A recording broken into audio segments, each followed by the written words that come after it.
What's up everyone, this is Zodoc Leader 635 on Jimmy Master Animatronics, and what I gotta show you today is something pretty rare, pretty uncommon, pretty whatever you want to call it, and I saw this up online and I was like, I just must have it. So what is this exactly? I don't know. I'll be dead ass honest, I don't know the proper name for it. I know what it is. It's one of those dadams type animals. If you guys know the dadams, there's at least I think two of them. There's a pig and there's a cow. And I just call this one dadams as a reference, but I'm not really sure what line it is from. It's really generic. It was made in Taiwan just like the rest, and there's many versions of these walking things that move just like the little boppers. And you want to know the catchy part about it? All of them are rare. It's ridiculous, but all of them are fucking rare. And I've seen many of them through the years. The first one I've ever seen was a tiger with green overalls and brown shoes that I don't know what it even played, but one of my friends used to have it. Then I saw a dog with a microphone in the hand that had like a red suit. Like, kind of reminds me of the bear, to be honest. To that one, Tick Tick Tack Bear. Of course, yeah, I've seen that one too, because I own it. I've seen a Mickey Mouse that sings Macarena. I've seen one of the a Donald Duck as well that had like the head of Donald Duck. And I seen another one that was similar to Donald Duck as well. I mean, there's many. There's many. As soon as there's a character, they just make it into a generic walking dancing thing. Of course, there's one that's by far my most favorite, and I've actually seen a video of it on Flickr. And it's like a lion. It's like a brown lion. The head's brown. The overalls, I don't remember. I think, yeah, they were red and they had like little patches and it had like a light up heart and light up shoes. The music it played was just sick. I just love that one. So if I ever end up getting the chance to own one, I would be done with that. Anyways, the thing is that this thing came in really shitty shape, in really like garbage shape, and it came incomplete. Like, it didn't have the shirt, it didn't have hands, and these are not originals, of course. So don't just think this thing's original, because originally I'm pretty sure it was meant to have a blue striped shirt and blue hands, just like the head. So that's how it originally would be. But this one just came, it came like garbage. I bought it for really cheap because the thing did not work. It had broken gears, it had dirt everywhere, it had rust, it had corrosion. There were many things I had to do on it to make it what it is right now, and I'll go ahead and probably mention every of them. Number one, clean. It was completely dirty. I had to clean the head. The head's really like a vinyl material. It's solid, but it's whole in the inside. I had to clean the shoes, clean the mechanics. The mechanics even needed cleaning. Just goes to show how dirty this thing was. All of the contacts had to get like cleaned off because the rust was just insane. The rust that it had in the compartment and everything, I had to change a few contacts for that.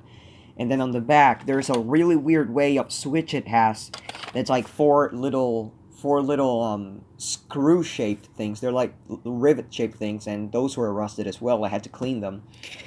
The hands and this came from a baby doll, which is right here, basically. It's a scrap baby doll that I bought because it originally had like a little voice box that made the same laughing sounds as one that I used to have. Because I have one like these, but it actually walks, and the chip died out of nowhere. And I was like, oh, maybe this has like the same chip, so I can probably just put the transistor and make it walk like it originally did. No, so yeah, that it just gave its hands and the little shirt it has. Arms are posable, as you guys can see. I had to adapt it. I had to cut the little border thing that would be originally what holds it into that one's body, and I had to screw it. Other than that, I mean, it's a really weird ass mechanism that it has, and I actually had to use 3D printing technology for it. Believe it or not, this is the very first animatronic that I had to use 3D printing material and 3D printing in general on, because there was a piece that was split in half. It was this one. This lever, if you guys know it, if you guys have ever, well, not lever, this spinning piece, if you guys have ever been into one of these, it basically attaches to the arm piece through this tiny square it should have a peg, but it was broken off. And I took a wild guess. Thankfully, it was the same piece as the other one, but The other piece it has at the other side is actually melted solid. It's basically a solid piece. This with the arm piece that makes it, move up and down. So I had to take a wild guess and take measurements from that one with some extra things of this one. And thankfully it all turned out nice. There's really nothing, nothing wrong.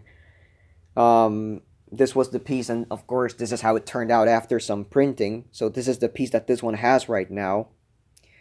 And as you guys can see, I even remade the peg, which fit in just nicely, even though I glued it. I glued it in place because I didn't want it to break anymore. But it walks absolutely fine. It's even though it was just a single piece that I had to make, it's kind of gratifying, because if I would have owned this thing 3 years ago, I would have probably just scrapped it up. I would have probably just took the chip for another thing and just maybe left this thing in pieces and, never to be assembled again.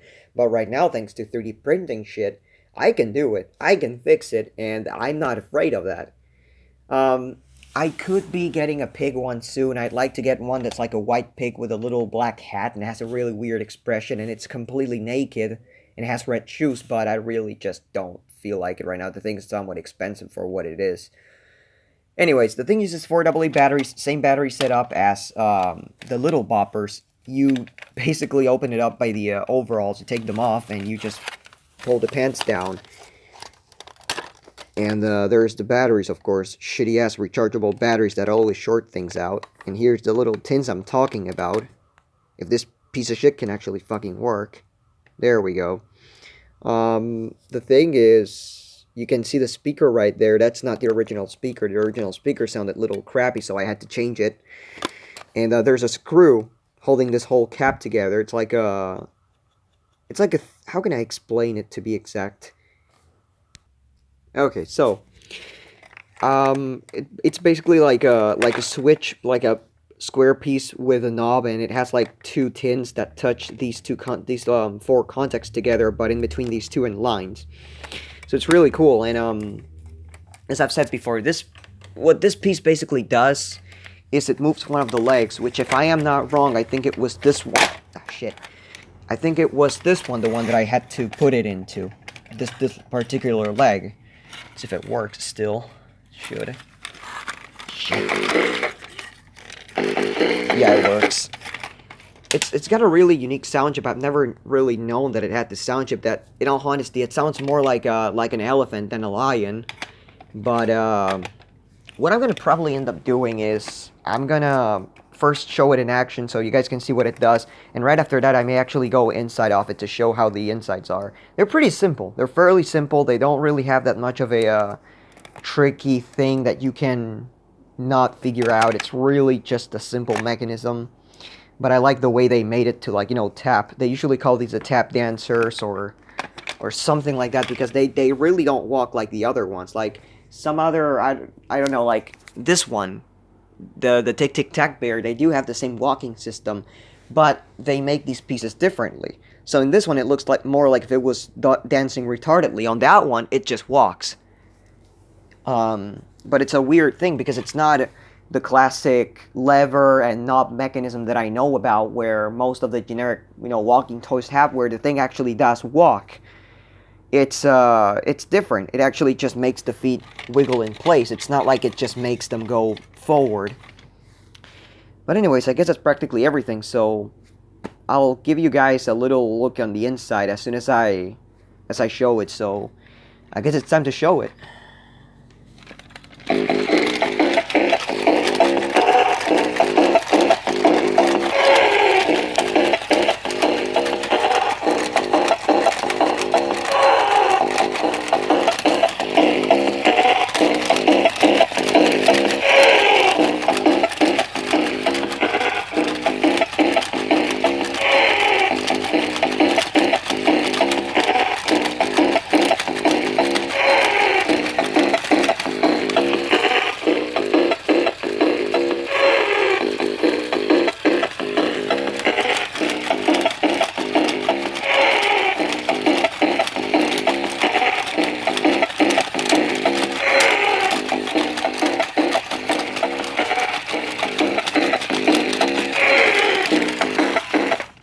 And that's practically everything. So what I'm going to do right now is take a pause real quick, strip it down and show you guys how the inside looks like. So you guys can actually have a reference on how these things are built. Alright, so here's the back of the toy, here's how the front looks like. And this is basically what the mechanics all are. And you guys can see that I had to replace 2 gears on it. I had to replace the 9th gear, which, if I'm not wrong, it's actually one of those 2 gears. Yeah, that one. I had to put a brand new one, and as the gear would kind of slip, I actually ended up putting 2 other gears, so this, there's no way for that to come off unless it goes to the other direction. Then there we have a 10th gear, which is actually a used one. I really didn't have a new one, so I used one of the ones that Daniel gave me as parts. And this is pretty much how the whole thing works. The head doesn't have any mechanism or anything, it's just a pivot. It just pivots in place, and that's practically it, so that's how it goes.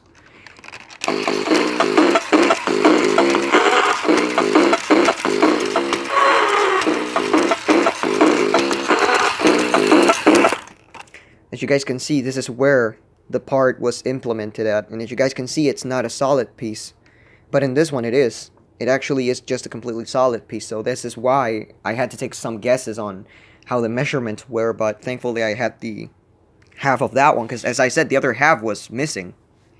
I wasn't able to find it. I also had to lubricate the motor, which you guys can see the grease is coming out right now. This is the new grease I put in there, so that the motor is actually lubricated and it's not noisy or anything. I mean, other than that, there's a few things I didn't bother cleaning, like the arms. I really didn't bother cleaning them that much, but it's still fine. And this is a shaft. This is a shaft that actually goes through the whole arms. And there's a spring right here, and a little retaining ring that you put by the side. And it was a pain to put this. It was a little annoying because the thing would just, if you were to leave it or just, try to put it and it would just slide off, it would just fly across the room, and that happened to me already, and I really got pissed at that point. Here's the gearbox, and as I said, everything just comes apart nicely. It's just how weird this thing is, and it was a miracle that this thing still had the chip, because it was only held in by 1 wire from the speaker. It was literally just hung by 1 wire. The rest were off. So I had to figure out where the wires went, and it's a really tiny board actually. I like it because it's a tiny board, and if you guys can see, those are actually all new wires. I had to slide them through here because they originally were through the outside. So I was like, yeah, this if the gears get hit, no, if the wires get hit by these things, they're just going to either get tangled or something, and I just don't want that to happen. Other than that, I guess that's everything. I mean, I had to take every contact out, clean it, resolder it. Some contacts, there's one contact that needed replacement. There's these 2 others that just dipping them in vinegar was enough. And then there's this new speaker, which I still do not know where it came from. I usually have my speakers labeled, but I just don't know where this particular speaker came from. Guess I should have labeled it at some point. But anyways, I guess that's practically it. So this is just how the thing works without anything.